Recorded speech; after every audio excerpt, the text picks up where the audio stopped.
Hello everyone, and welcome back to another video. And today's video is yet another article about the psychopath slash monster Chris Watts. But before we get into this article, if you enjoy the videos on this channel, if you enjoy the commentary on this channel, please like, share, and subscribe. So let's get into the article. Convicted murderer Chris Watts has pictures of his victims in his prison cell.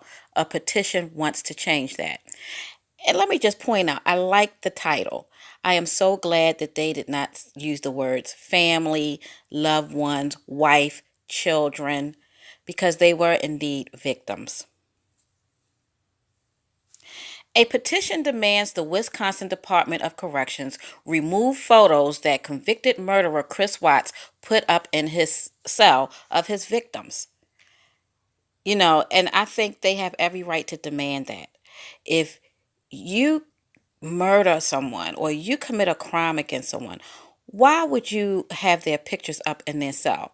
I don't want to hear that was my wife, they were my children. No, but you're the reason why they're not here. No convicted felon should be able to post pictures in their cell. To me, it's just sick, because I'm wondering, are you looking at that because you're reliving the moment? You're getting off of reliving that moment? Why would they even allow him to have his pictures of his of the family he killed? Why would they allow him to have the pictures in the cell? That's just beyond me. The photos are of his pregnant wife and 2 young children. As taxpayers and members of the public, we are outraged that Chris Watts was allowed to have a photograph of the victims he was convicted of murdering, including his 2 minor children, the petition found on change.org. So, actually 3 victims if you include Nico, because she was pregnant with him.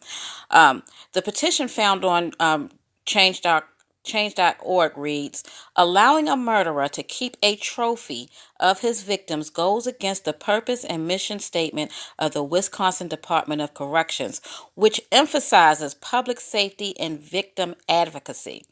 We, the public and taxpayers, demand that any pictures of the Watts murder victims are confiscated and that he does not receive favorable treatment due to the publicity of his criminal case.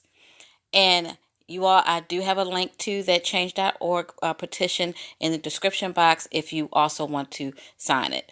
At the time that I saw it, they were trying to get to 25,000 signatures. I'm not sure where it is now. But they are exactly right. I think it's very sick that a murderer will have victims' pictures in his cell. I don't care how they're related to them. To me, that should be considered contraband, okay? As a matter of fact, he probably shouldn't be allowed to have anybody's pictures in his cell. This man is sick, okay? Something in his brain is not working right. And to allow him to look at his victims each and every day that he decided to play God and take their lives is just not right.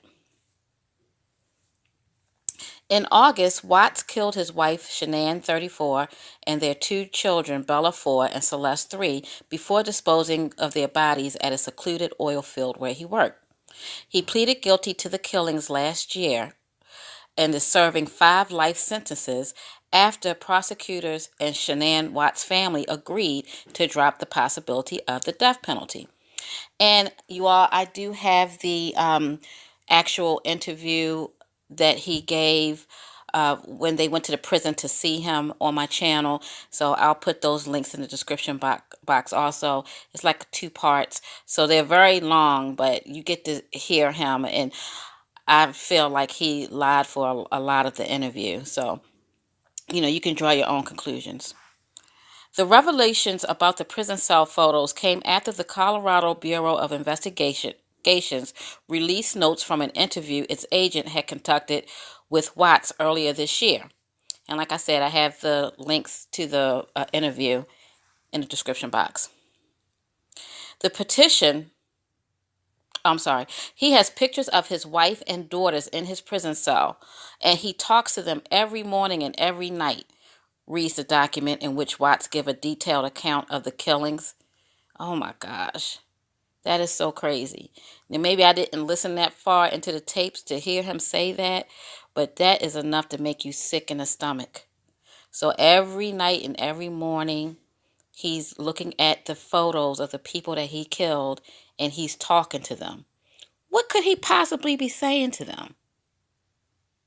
What could he possibly be saying to them every day? The petition, which so far has amassed more than 5,000 signatures, and it was much more than that when I saw it, wants the photo returned to the victim's family, and I agree. The family has no comment at this time on the petition, Stephen Lambert, attorney for Shanann Watts' family, said. Okay, and that's the end of the article. So I am in total agreement that they should not allow him to post pictures of his victims in his cell.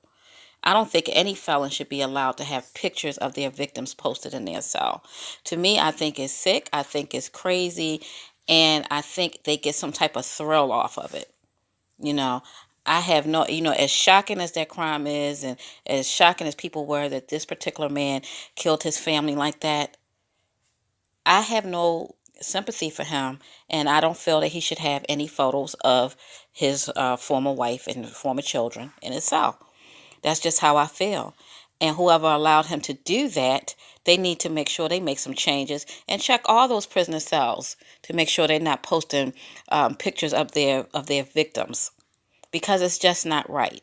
It's just not right. So anyway, that's all I have to say about this article. If you enjoy the video, please like, share, and subscribe. Bye.